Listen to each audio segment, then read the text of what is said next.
मैं अनंत उपकारी परम करुणा के सागर तारक देवादित्य परमात्मा की शासन के अंदर अनेक महापुरुष हुए, जिन महापुरुषों ने हमारे तक धर्म पहुंचाने के लिए कठिन परिश्रम किया, अनेक प्रकार के उपसर्गों को सहन किया, बहुत सारी मेहनत किया। उन्होंने अपने जीवन काल के अंदर इतने सारे प्रकार से आसपास के लोगों के अपमान भी सहन किए, और ये सब करते हुए उन्होंने जिन शासन की ज्योत को ज्वलंत रखा और हमारे तक ये जिन शासन को पहुंचाया, ऐसे महान परमात्मा महावीर प्रभु की परंपरा के अंदर दो विशेष आचार्य भगवंत हुए, जिनका नामस्मरण हमारे यहाँ बहुधा बहुत बार होता रहता है, खास करके अहिंसा के संदर्भ में जिन्होंने बड़े कार्य किए। ऐसे दो महान विभूति आचार्य हेमचंद्राचार्य जी और दूसरे हीर विजय सूर्य जी महाराज, दोनों महापुरुष, उनके जीवन के अंदर कुछ चीजों के अंदर समानता है। आज इस दो महापुरुष, दोनों का ह से नाम शुरू होता है।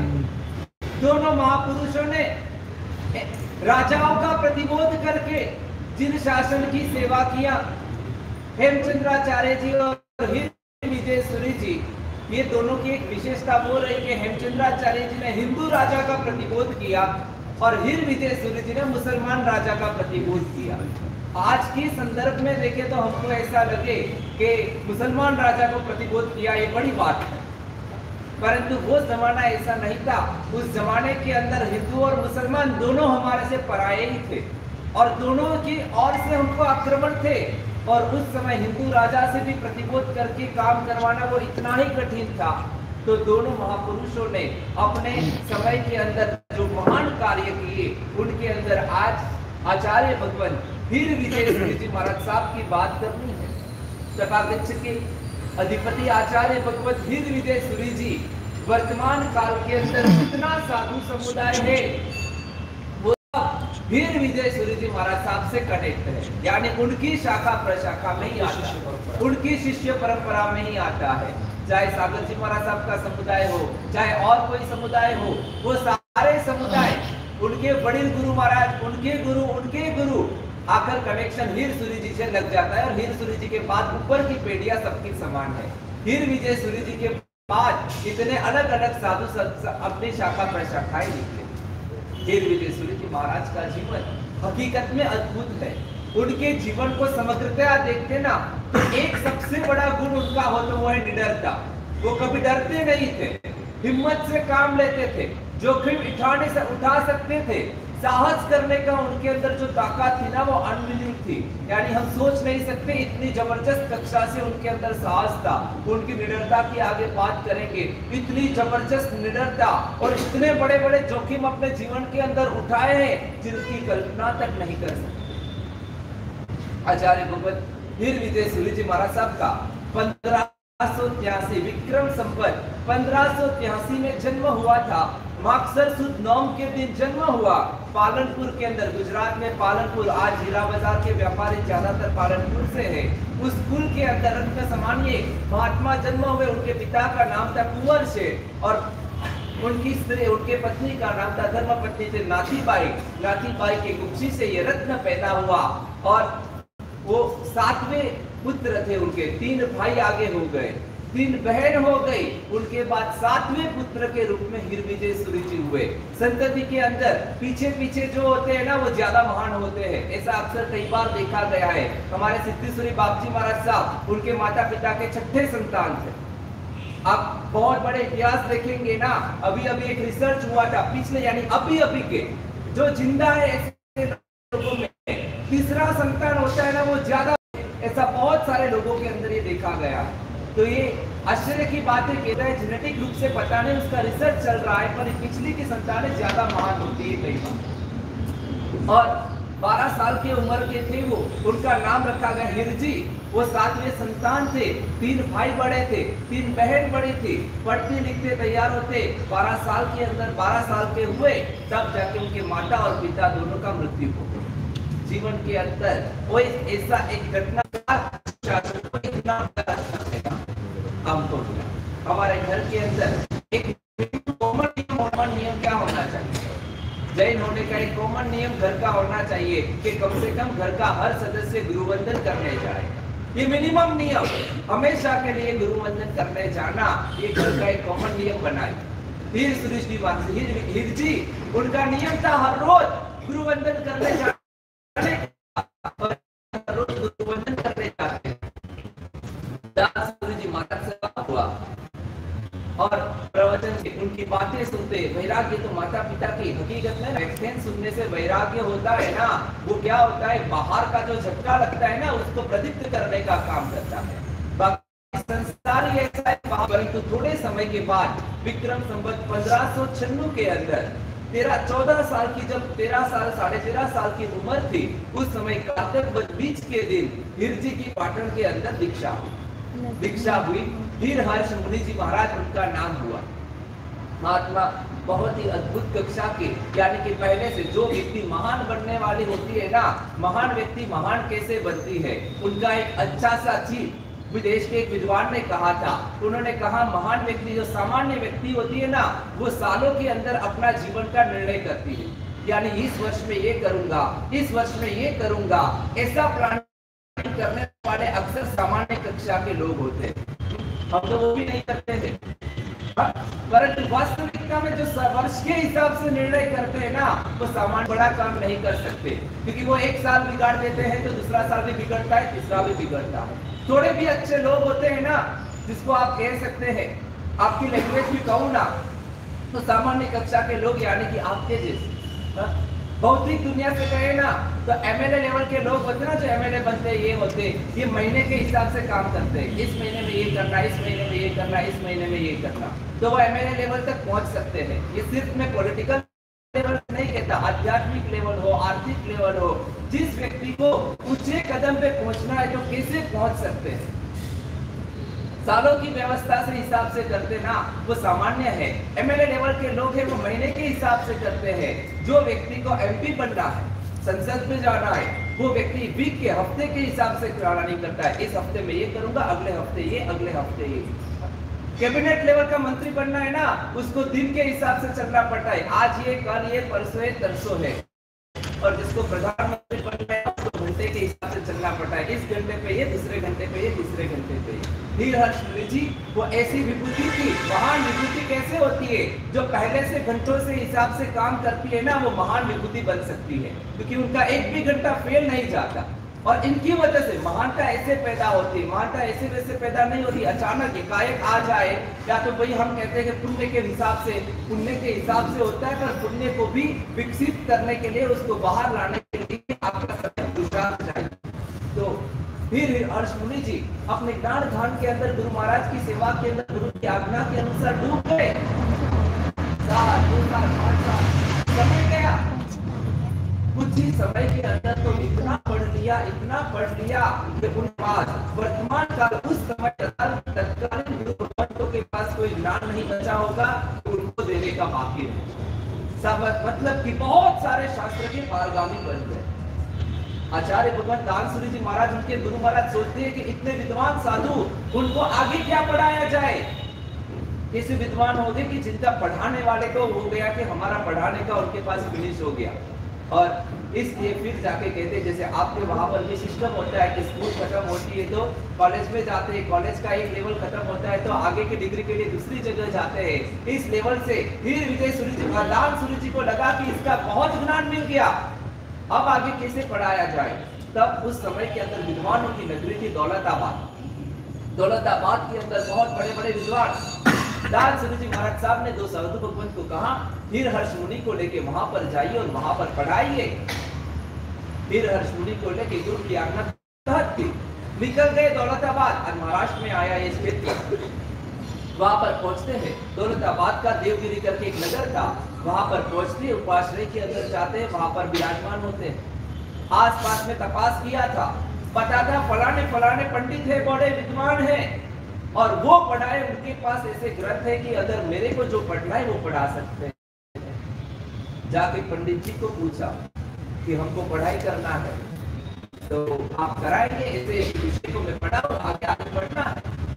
पंडित बोले पढ़ाने का तो कोई दिक्कत नहीं है, पर हम तो ब्राह्मण पंडित हैं, उस समय के गुरु भगवत ये चिंता करते थे कि पढ़ाने के लिए बाहर, जब जाके वर्तमान कालीन जैन शास्त्र का ज्ञान प्राप्त हो गया अच्छे से, बाद में उसको पढ़ने लिए भेजे, वहां पर पढ़ने भेजे, समस्या आई पैसे की, उसको दक्षिणा कौन, उस समय के महात्मा इतने इस प्रकार के थे, पंडित जी को कह के आके बैठ गए अपने वहां पर, पास बैठे चिंता करते हैं क्या करेंगे। गुरु महाराज को चिट्ठी लिखे संदेश भेजे, सोचते विचार कर खंडन करने आती है, फिर परिपक्व श्राविका होगी, मुंह से ऊपर से देख लिया कि महात्मा चिंता में है, नए नए पधारे, और श्राविका बैठ गए, पूछा साहब क्या चिंता में है, किस लिए आप उदास लगते हैं। महात्मा बोल नहीं सकते, नए नए व्यक्ति है, नए नए हैं, जान है, और श्राविका बहन है, किस तरह से बात कर, तो बोल नहीं सकते, नहीं बहन कुछ नहीं, बस गड़बड़ा, नहीं महात्मा आप कोई चिंता में बताइए क्या करेंगे।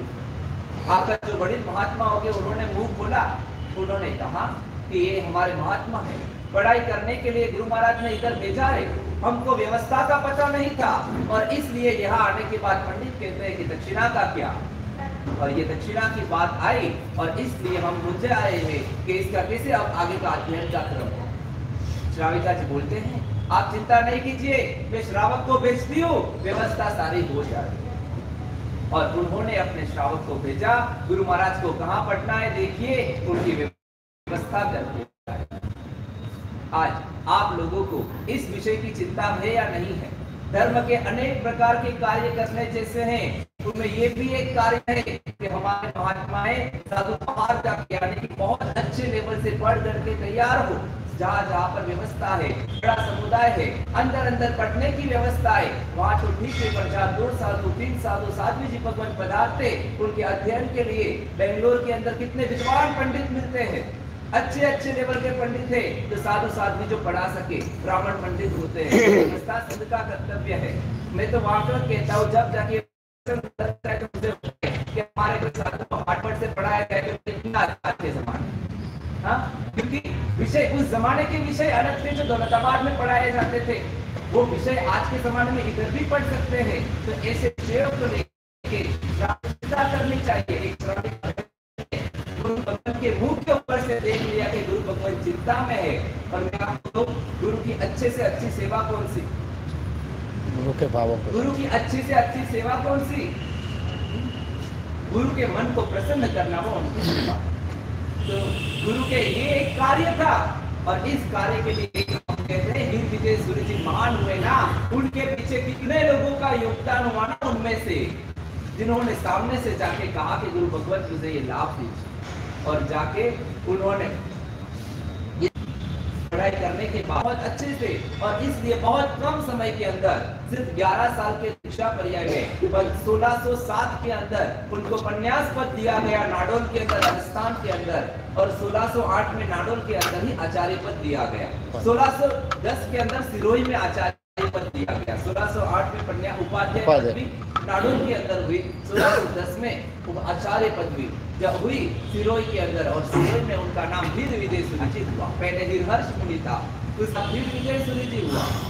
जब जाके आचार्य पदवी होती है ना, उसके बाद सूर्य मंत्र का ऐसा प्रभाव होता है कि स्वयं रूप से व्यक्ति का पुण्य खिल उठता, और इसलिए उनका ऐसा पुण्य प्रभाव बढ़ गया। धीरे धीरे समय लोगों के अंदर वाहवाही होने लगी, नाम होने लगा कि वीर विजय सूर्य जी छोटी उम्र के अंदर आचार्य हुए और बड़े नामांकित है।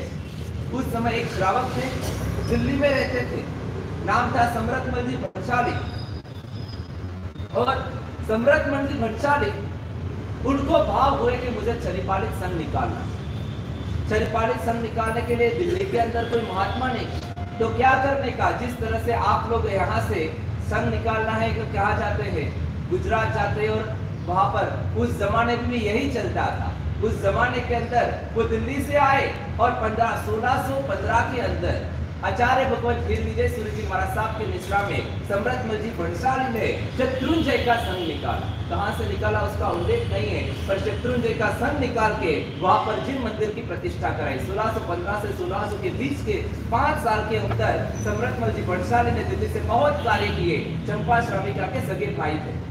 चंपा श्राविका हीर विजय सूर्य जी का कनेक्शन कैसे हुआ?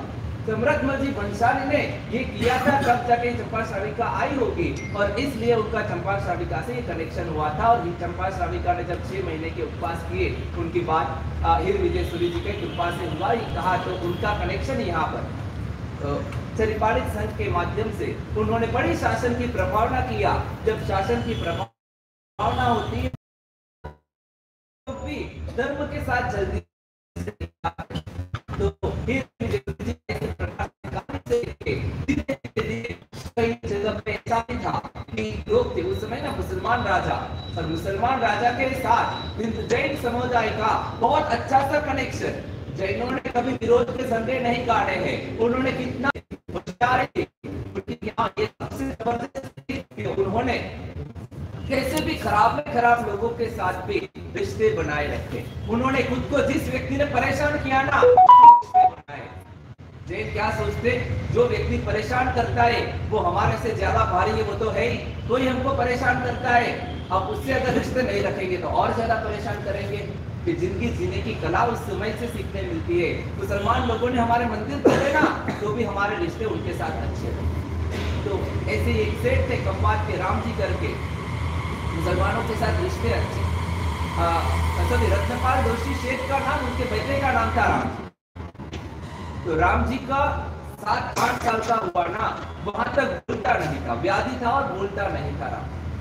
फिर विजय सूर्य जी महाराज साहब खंभात पधारे, रत्नपाल जोशी खंभात के अंदर, और सभी सुबाहों के साथ, मुसलमानों के साथ अच्छे रिश्ते वाला वफादार आदमी। फिर विजय सूर्य जी महाराज साहब के पास बेटे को लेके जाता है कि इसको व्याधि है, जल्दी अच्छी तरह से खड़ा नहीं रह सकता, बोल नहीं सकता, तकलीफ है, आप उसको कोई आशीर्वाद दीजिए कि उसका भला हो।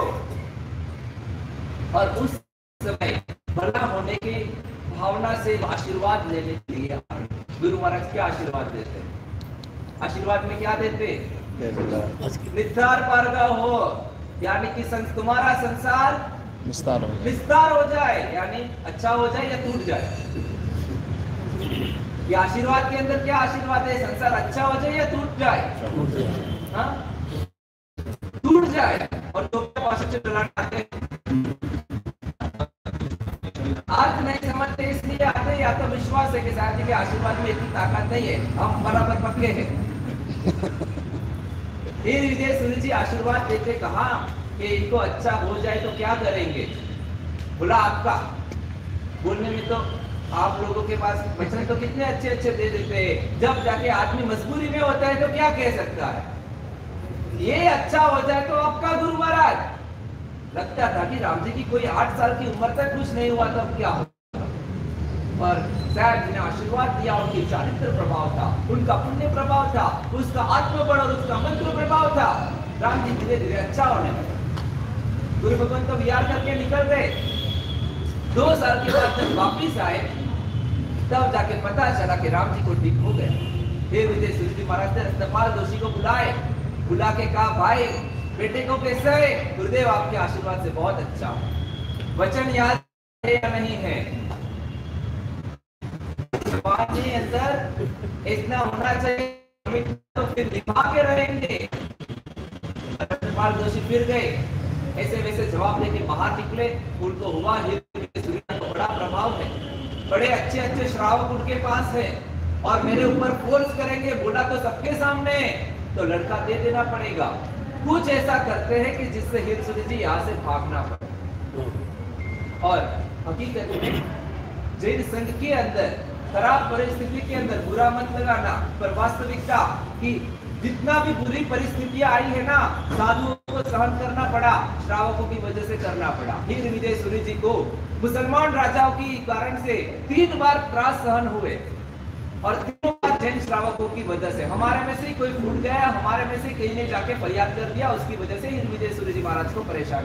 वो बात कभी करना है। ये पाप कभी नहीं करना चाहिए कि हमारे खुद के अंगत स्वार्थों के कारण हम साधु भगवंतों की निंदा करें या साधु भगवंतों को परेशानी हो, उनको धर्म शासन की प्रभावना या आत्म कल्याण की अपनी साधना के विक्षेप हो, ऐसा पाप कभी नहीं करना चाहिए। सत्यपाल जोशी इतने समझदार नहीं, उन्होंने जाके सूबे को कहा कि मेरा लड़का है और ये ले जाना चाहते हैं, अभी तो इतना नाबालिग बच्चा ये साधु भरमा के ले जाते हैं। और उनको पकड़ने के लिए बट हुक्म निकाला, उन्होंने ऑर्डर निकाला कि वीर विदेशी जो पकड़ के जेल में डाल दीजिए। इतने बड़े आचार्य उनको पकड़ में जेल में डाले तो जिन शासन का कितना खराब लगे। और इसलिए पता चला हित विजय सूर्य जी को कि ऐसी परिस्थिति है, साधुओं ने उसको छिपा दिए। थोड़ा बहुत पकड़ने के लिए आए, पकड़े नहीं। रत्नपाल जोशी ने सैनिकों को पैसे दिए, कुछ भी करके पकड़ो, अगर ये जेल में चले जाए तो मेरा बच्चा बच जाए। कौन सी हद तक अपने श्रावकों की उस समय मानसिकता हो गई, तो उन्होंने यहाँ तक अपने बेटे के स्वार्थ की खातिर यहाँ तक आखिर जाके आचार्य भगवंत का ऐसा कोई इरादा नहीं था कि बलजबरी से दीक्षा देना, बोला था इसलिए सामने से याद करवाया, पर इससे इतना ऊपर आ गए। सैनिकों को तो क्या, मुसलमान राजा मुसलमान सैनिक, और पकड़ने के लिए इधर आधी दूधी हुआ, आधा दूध लोग पकड़े। महात्मा वहां से बिहार करके खंपात से अहमदाबाद आ गए। पता चला अहमदाबाद चले गए, सैनिकों ने अहमदाबाद संदेश भेजा। एक बार एक पुल में से दर्शन करने के लिए विजय सूर्य जी निकल रहे थे कि जिस तरह से ऐसे खराब श्रावक होते हैं, वफादार श्रावक भी बहुत थे, और इसलिए फिर विजय सूर्य जी के सपोर्टेड श्रावक थे जो हमेशा साथ में रहते थे। वारंटा सिंह के ऊपर जान के पैसे की लड़ाई थी और साथ में युवान लोग रहे थे, साथ में वहां के श्रावक, और पकड़ने के लिए आए, हाथ हो गई, सैनिकों के साथ झगड़ा हो गया, मारामारी हो गई, हम होते तो क्या करते? एक बार तो जाओ साहब जी, फिर से हम जाके पैसे देके छुड़ा देंगे। श्रावक थे हमारे, हो ही नहीं सकता, झगड़ा हो गया, मारामारी हो गई। मारामारी के अंदर एक व्यक्ति ने कपड़े खींच लिए हिरसूरी जी महाराज साहब के, नग्न होके भाग गए महाराज साहब, और अकेले आचार्य महाराज साहब नग्न होके अहमदाबाद की शहरी के बीच में खड़े बाजार से भागते भागते उनको पता था कि कहाँ जाने का। वो एक से अच्छे श्रावक थे, बहुत समर्पित और विश्वासु थे। जाके दरवाजा खटखटाया, खोलो। खोला, गुरुदेव क्या है? ऐसे किसी तकलीफ है, अंदर पधारिए। अंदर कोयला था, अंदर छिपा दी। फिर विजय सूर्य जी को वस्त्र दिए, वापिस पहन लिए और सब बराबर हो गया। फिर विजय सूर्य जी ने बराबर कहा कि देखो तुम्हारे ऊपर बड़ी समस्या आ सकती है, मेरे को यहाँ पर रखते, तुमको बराबर लगता है कि तुम कॉन्फिडेंस में है कि कोई भी समस्या आए तो तुमको सहन करने की तैयारी है तो रहो। श्रावक कहते हैं साहब ये सब कुछ आपकी कृपा से है, मेरा जीवन का अंतिम समय होगा वहां तक मैं आपको यहाँ कोई आपको नहीं कर सकता। और श्रावक के घर के अंदर आचार्य भगवत 23 दिन रहे, 23 दिन। 23 दिन के अंदर फिर रिश्वत लिया, पैसे लिए और कुछ करके वो वारंट वापिस खिंचवाया गया और बाद में गुरु भगवत बाहर। ऐसी कठिन समस्या तब होता है, अग्नि परीक्षाएं जीवन में आती है। हकीकत के जितने ऊपर कितनी भी ज्यादा समस्याएं आती है, जितनी क्रिटिकल परिस्थिति होती है ना, इतने ज्यादा हम समर्थ बनते हैं, सक्षम बनते हैं। हमको पता चलता है कि कैसी परिस्थिति के अंदर क्या करना है। और इसलिए अगर कोई आफत मुसीबत आए तो उसको वरदान समझना चाहिए। लोग पत्थर डालते हैं ना, तो वो पत्थर ही हमको पायदान बना के ऊपर चढ़ने के लिए काम है। फिर विजय सूर्य जी का ये कारण से प्रसिद्धि बहुत हो गई, बड़े खराब प्रसिद्धि हुई, पर मुसलमानों के अंदर, हिंदुओं के अंदर, जैनों के अंदर और ज्यादा प्रसिद्धि हुई है प्रसंग से वजह से। और फिर विजय सूर्य जी धीरे धीरे धीरे करके ऐसे सारे प्रसंगों से बाहर निकलते समय गया, प्रतिष्ठाएं होती है, संघ का काम होता है, व्याख्यान होते हैं, बहुत लोग धर्म के साथ जुड़ते हैं। उस समय दीक्षा कितनी होती थी? 2000 साधुओं का परिवार था। ये विजय सूर्य जी महाराज साहब का 2000 साधु का परिवार, शिष्य परिवार इतना बड़ा। तो साध्वी जी अलग, कितना बड़ा समुदाय होगा, और इतना विशाल समुदाय के आचार्य थे, गुरु भगवंत थे। आचार्य इतने बड़े गुरु भगवंत होने के बाद भी, इतने संघ शासन के काम करने के बाद भी, उन्होंने कितने अलग अलग प्रकार के काम किए। देखिए, तपश्चर्या भी अद्भुत, ज्ञान भी अद्भुत। एक ग्रंथ है जम्बूद्वीप प्रज्ञप्ति सूत्र, उनकी संस्कृत भाषा के अंदर विवरण लिखा है हिल विजय सूर्य जी महाराज साहब ने। मैं आज सुबह में एक श्लोक में देख रहा था, उनका एक अष्टक मिला, महावीर स्वामी भगवान की स्तुति किया है हीर विजय सूर्य जी महाराज साहब ने 8 श्लोकों के माध्यम से उन्होंने स्तुति किया है। इस श्लोक है ना 8 श्लोक ऐसे रचना कोई कठिन चीज नहीं कहा जाती आज के जमाने में जो संस्कृत जानते हैं उनके लिए, पर ये श्लोक की रचना बहुत गजब की है। ये श्लोकों के यमकबद्ध कहते हैं हमारे संस्कृत भाषा में। इनका मतलब है कि इनके पिछले 6 अक्षर होते ना, मान लो तो वो 3 बार मतलब डबल होते, ट्रिपल होता है, वही का वही उसको फिर जाके कॉपी पेस्ट किया जाता है। अर्थ अलग आना चाहिए, शब्द वही का वही रहता है। जैसे बार शब्द है तो बार बार बार, ये 3 बार लिखने का कंटिन्यू, हर एक लाइन में ऐसे अलग अलग शब्द है। एक में जीन शब्द है, जीना जीना, एक में नाभि शब्द है तो नाभि नाभि नाभि, ऐसे हर एक श्लोक में हर एक लाइन में 32 ऐसे अलग अलग शब्द जिनको 3 बार उन्होंने कॉपी पेस्ट किया, तीनों बार अलग अलग अर्थ लिखे। ऐसे करके महावीर स्वामी भगवान की स्तुति लिखी है। ऋषभदेव भगवान के ऊपर फाग लिखा है संस्कृत भाषा के अंदर। ऐसे अनेक प्रकार के ज्ञान की भी उन्होंने श्रुत संपदा की अभिवृद्धि किया और उन्होंने सिंह शासक को ये ज्ञान उपवास और 2000 एनुअल जीवन में किए। ऐसे महापुरुष उनका प्रति के उपवास करते और शोभा यात्रा निकलती है। अकबर राजा मानने को तैयार नहीं, इतना बड़ा उपवास हो सकता। को बुला के कहते मैंने कैसे किया? उन्होंने किया वीर विजय सूर्य के प्रताप से किया। गुरु का कितना महिमान होगा कि हर बार गुरु का नाम याद आता है कि गुरु महाराज के आशीर्वाद से है। कई बार हम लोग यहाँ पर टूट जाते हैं। हम लोग कोई काम करते हैं ना तो हमारा ही मानते हैं कि हमने कर लिया, हमारी मेहनत से या हमारी बुद्धि से हुआ। गुरु का हकीकत हम बोलते तो बोलने में तो बोल देते साहब जी के आशीर्वाद से, पर अंदर से हमारी मान्यता यही होती है मैंने ऐसे प्रकार से प्लानिंग किया इसलिए सफल हुआ। हम हमारे प्लानिंग को, हमारे बुद्धि को यश देते हैं। हीर विजय सूर्य जी महाराज साहब ने एक और मुसलमान राजा को प्रतिरोध किया था, मतलब सूबा था, हमारे खंडिया राजा था, सूबा था, नाम था आजम खान।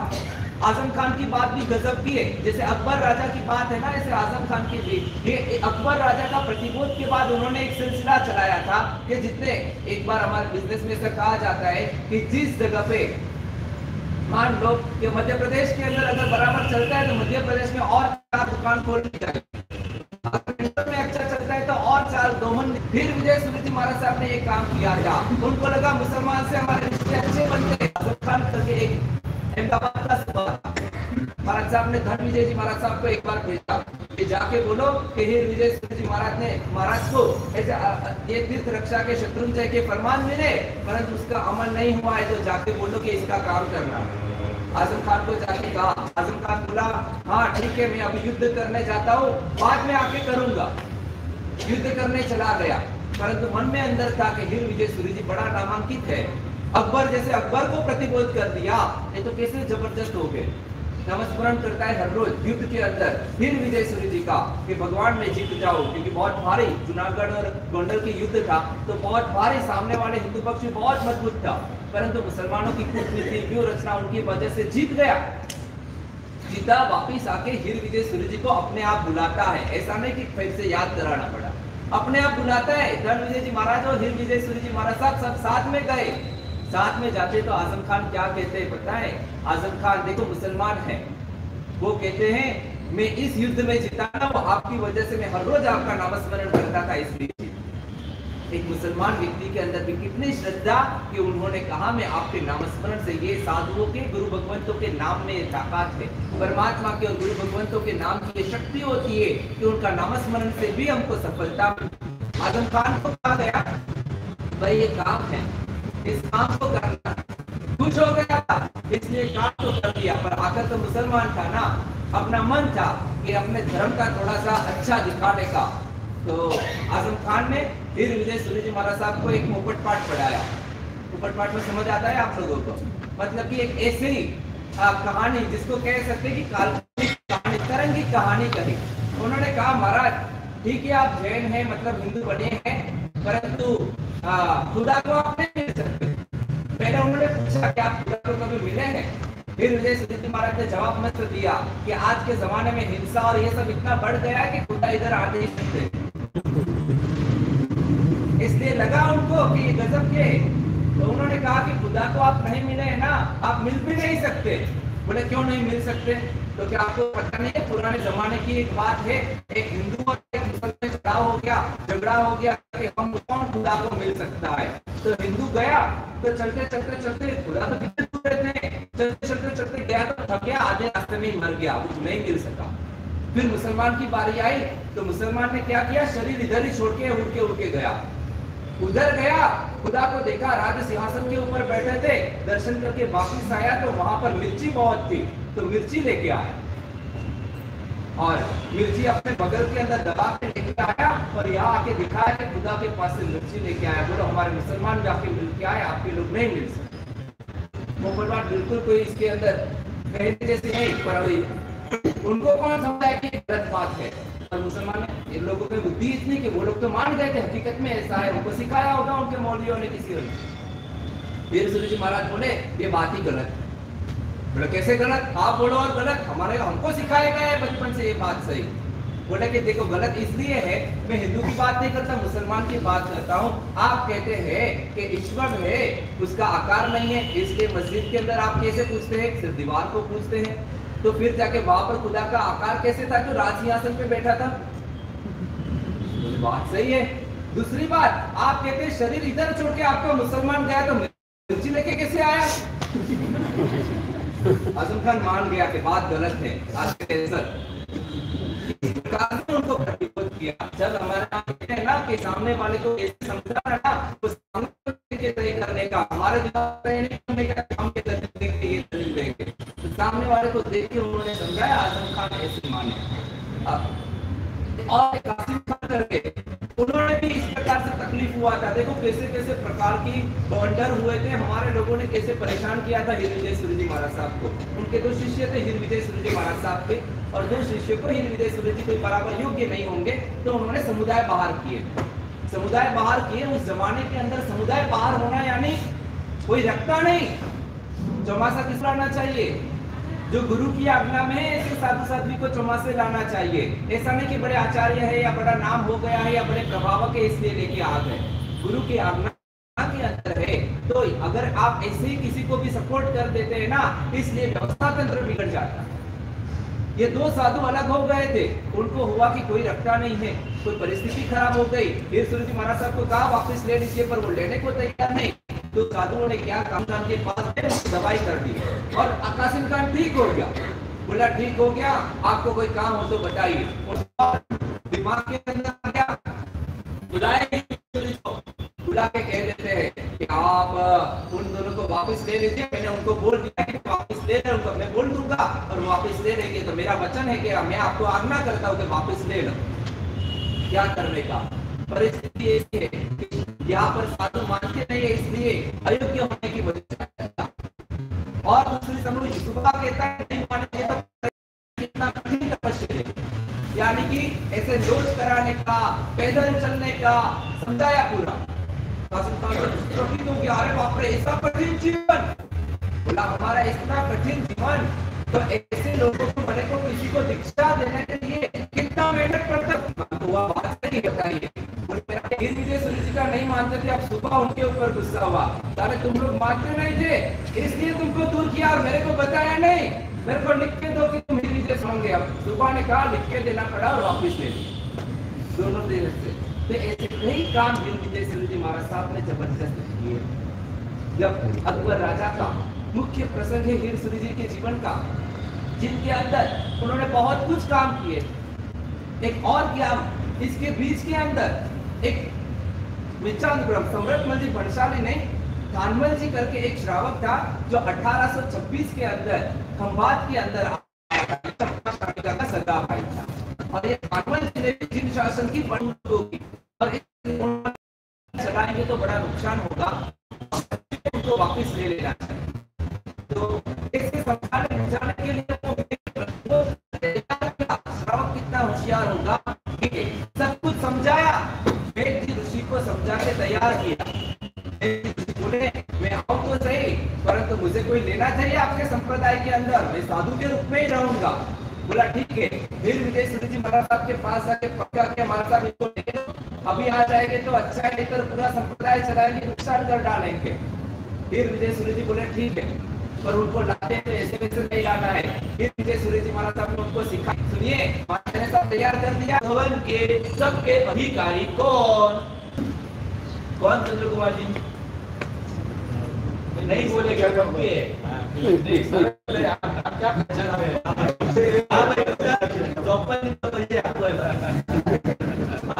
कौन अधिकारी? ये शब्द आज बेंगलोर में जिस दिन अभी होठ पे आएगा, बाद में हइये पर आ जाएगा, और जितनी भी स्थावर मिल्कत हो, जंगम मिल्कत हो, वो तमाम अधिकारी गुरु होंगे। उसका पुरावा हमारे महाराज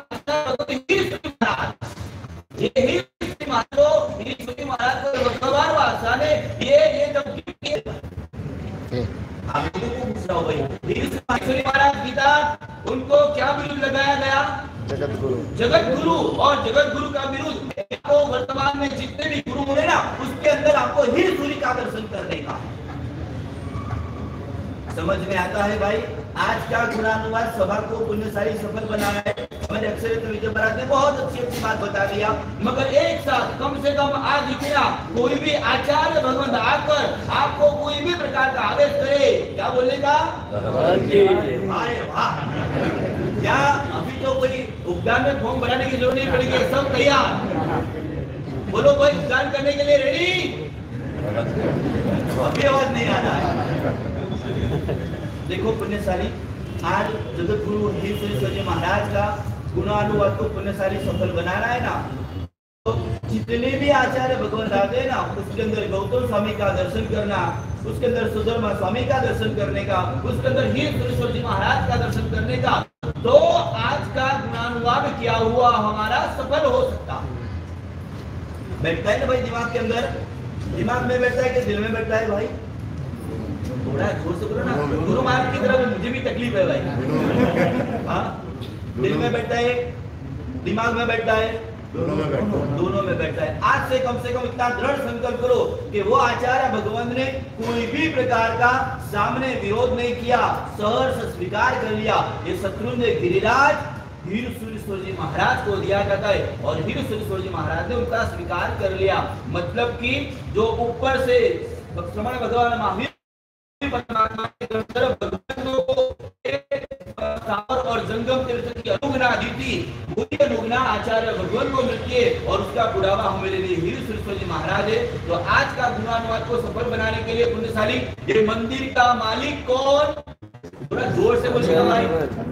मंदिर के मालिक कौन? सबका आवाज होना चाहिए, ये ऊपर थोड़ा जोर से बोलो भाई।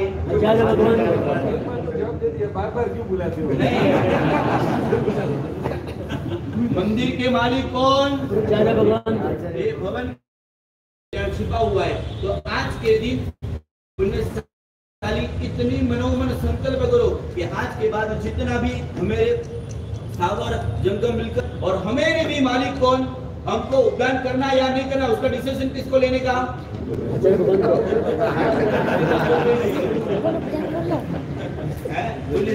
हमको उपदान करना या नहीं करना, उसका अधिकार किसका भाई? गुरु भगवान तो जिसको हाथ में फॉर्म दे ना, उसको फॉर्म भरने का भाई। लाइन सर, सबको भाइयों को बहनों को फटाफट जल्दी फॉर्म लेके आओ। आज हीर सूर्येश्वर जी महाराज की श्रद्धांजलि किससे करनी है भाई?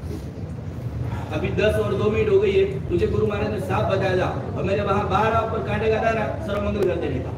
यहाँ बस गुरु भगवान को यही, अब हीर सूर्येश्वर जी महाराज जो मालिक बना, मतलब कि आचार्य भगवान का है, वो बार बार को घुमराने का पुण्यशाली। हीरा भाई, आप भले सेक्रेटरी हो, टेम्पररी हो, मगर हमारे लिए ना गुरु है ना, वो मेरे लिए कायमी है। हमारे सिर पर गुरु भगवान, हम सेक्रेटरी हो या नहीं हो, अध्यक्ष हो या नहीं हो, ट्रस्टी हो या नहीं हो, मगर अंदर में से बिल्कुल हमारे मालिक तो गुरु भगवान, गुरु जो बोले वो कर ले। उसके अंदर हमारा ये गुरु नहीं, हर साल जो गुरु आए, हर साल कोई भी गुरु भगवान कोई भी समुदाय के आए, जो बोले उसको सिरोधार्य करने का, उसके अंदर सबसे बड़ी आराधना छिपी हुई है। आपको आराधना करनी है चंद्र कुमार जी। अच्छी आराधना किसकी? कौन सी अच्छी आराधना? वही हो सकती है गुरु ने जो बोला वो कर ले, मैं अपनी पर सबसे बढ़िया आराधना। मैंने सिर्फ हमारे दिमाग में बैठे या नहीं बैठे तो क्या कर लेगा? वो गड़बड़ी हो जाती है। हम तो बहुत दिमाग लड़ाने वाला, जहां जब तक दिमाग लड़ता रहता है तब तक हमको हमारे संसार में घूमते रहने का। जिस दिन अपना दिमाग को गुरु के चरणों में समर्पित कर दिया, वो दिन से हमारा आत्मा का कल्याण का प्रारंभ हो गया। पुण्यशाली आत्मा का कल्याण करने के लिए पुण्यशाली सफल बनो, यही मंगल कामना। हाँ पुण्यशाली, साधर्मिक